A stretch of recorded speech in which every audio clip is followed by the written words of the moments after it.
Hi everyone, it's Chris Green, the History Chap, and I just want to tell you what happened in British history week commencing the 26th of July.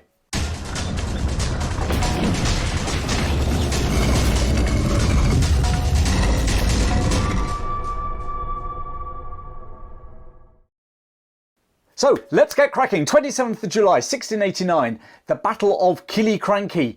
Is it a major battle in British history? No. Do I just think the name Killiecrankie is cool and we've got to talk about it? Absolutely. So, Battle of Killiecrankie was up in Scotland. It was fought in 1689, part of the 1689 Scottish Jacobite Rebellion. It was fought between the armies of the Jacobites, of about 2,500 Jacobites under John Graham, the Viscount Dundee, and a government army of, well, 4,000, maybe 5,000, led by Hugh Mackay.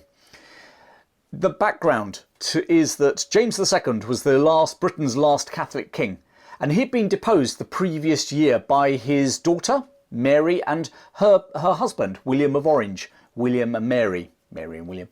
Anyway, 1689, James had landed over in Ireland to head a fight back, and at the same time his supporter, Viscount Dundee, led a rising in Scotland. And for those of you who are wondering where the heck Killiecrankie is, okay, it's north of Perth, between Pitlochry and Blair on the current A9 road. So effectively it's the gateway from the lowlands to the highlands, or in the rebels' case, from the highlands to the lowlands. They were advancing south. And it was just before sunset on this date that Dundee ordered the Jacobite charge. In true Highland fighting tradition, his men, they fired one volley and then they charged the government forces with their claymores, their swords and their axes. And the government forces were able to get off several volleys. When they saw this charging mass of ferocious Highlanders armed with their claymores and axes, they broke in disarray. It was a stunning victory for the outnumbered Jacobites. Over half the government's force were either killed or wounded, and many more deserted and joined, maybe either cleared off or indeed joined the Jacobites. However, the Jacobite victory was marred by the fact that they lost about a third of their men, killed or wounded, including Viscount Dundee, who was killed in the very last minutes of the battle, would you believe? So, you know, without their leader, having taken a pretty good pounding themselves, with no support from James over in Ireland, the Jacobites were unable to drive home the advantage they got from the Battle of Killiecrankie, and within 12 months, the rebellion in Scotland had petered out. 29th of July. 1588, the Spanish Armada is defeated. Well, arguably, was it the 29th? It was this week. The Armada was defeated in this week.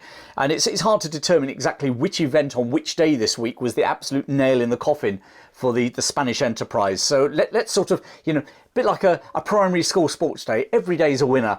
The Spanish fleet, let me just tell you, was a fleet of 130 ships. It was sent by the King of Spain to invade England and depose Queen Elizabeth and restore England to the Catholic faith. Basically, Spain was the Catholic superpower of the day.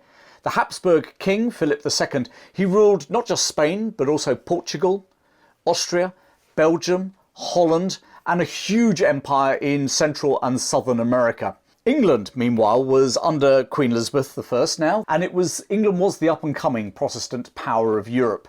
And they'd been fighting sort of like a low-level war via proxies and privateers, aka pirates, with Spain for several years. English privateers like Francis Drake, Walter Raleigh, Hawkins had been raiding Spanish treasure ships returning from South America to Spain. And Drake, in this private capacity, had even attacked the Spanish fleet, the main Spanish fleet at Cadiz in Spain. So, you know, outrageous behaviour by people who were effectively being sanctioned by the English government. Meanwhile, the English government were also funding the Protestant Dutch who had risen in rebellion against their Spanish Catholic masters. And there was this major war going on in the lowlands between the Spanish forces, mainly in what's now Belgium, and the Dutch. The final straw for Philip of Spain came in 1587, the previous year, when Elizabeth had executed Catholic Mary Queen of Scots. So the Spanish Armada, as I said, 130 ships, 15,000 troops, 10,000 sailors, set sail from Lisbon in May. On the 19th of July, the Armada was sighted off the Lizard Peninsula, the southern, very southern tip of Cornwall. And for the next week, the English fleet and the Spanish fleet played a cat and mouse game of dodging each other, fighting each other up the English Channel. Eventually, on the 27th of July, the Armada reached the French port of Calais, but they were unable to link up with the Spanish land forces, which were led by the Duke of Parma. Now, the idea was the Armada would almost act like an escort and escort Parma's thousands of troops who were going to be in barges across to England. So they were going to almost provide a buffer against the English fleet. At around midnight on the 27th, so moving into the day of the 28th, the English sent 8 fire ships into the densely packed Spanish fleet, causing absolute panic. The fleet broke up. Many of them just cut their anchors to get away from these burning ships that were coming towards them, loaded with gunpowder and tar. And basically, if they collided with you, your ship was on fire as well. So the Spanish fleet broke up. And the following day, the English attacked this disorganised armada in a battle just off Gravelines, which is in between Calais and Dunkirk. Any hopes that the Spanish had of reforming their fleet were dashed in the next couple of days by a really strong wind that blew them, came up through the English Channel and blew them out into the North Sea. And the once mighty Armada was harassed by the English fleet all the way up through the North Sea to, well, beyond the Scottish border. And the only safe route home for them was now around the very top of Scotland and down the west coast of Ireland. Only half these ships and men made it back to Spain. The defeat of the Spanish Armada was an English triumph, and it confirmed England as a serious naval power. Whilst the weather had played a significant role in the victory, it has to be said, it was also, the weather was actually raised in symbolism for the English. A commemorative medal was struck, and it stated, "God blew and they were scattered."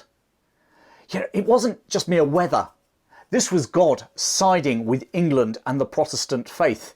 And that sort of myth reinforced that growing sense of English pride and self-confidence that we saw coming out of the Elizabethan Tudor era.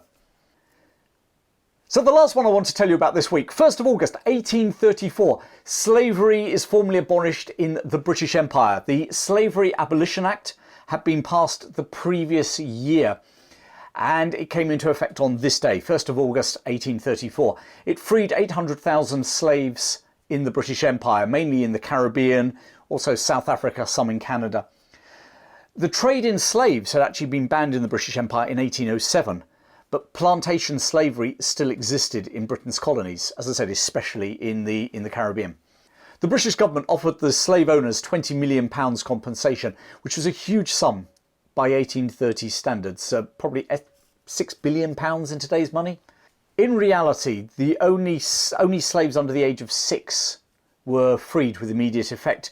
The majority of slaves had to then serve terms of what was called servitude for anything between 4 and 6 years. There was also a notable exception within the British Empire.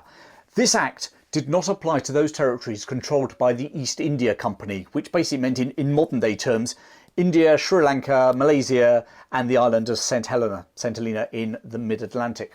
And if you enjoyed that, subscribe to my YouTube channel, or better still, sign up over at thehistorychap.com. In fact, I've got an exclusive series of talks on thehistorychap.com all about the introduction to British history, from the ancient Britons through the Roman invasion and Boudicca, the Dark Ages, the Anglo-Saxons, the Vikings, Norman invasion, all the way through Tudors, blah blah, Wars of the Roses, onto the British Empire, the Industrial Revolution, all the way through to Elizabeth II. If you're interested in that, pop over to thehistorychap.com, sign up. I'm going to be doing those at the beginning of August. In the meantime, have a great week, keep safe, and I look forward to seeing you very soon.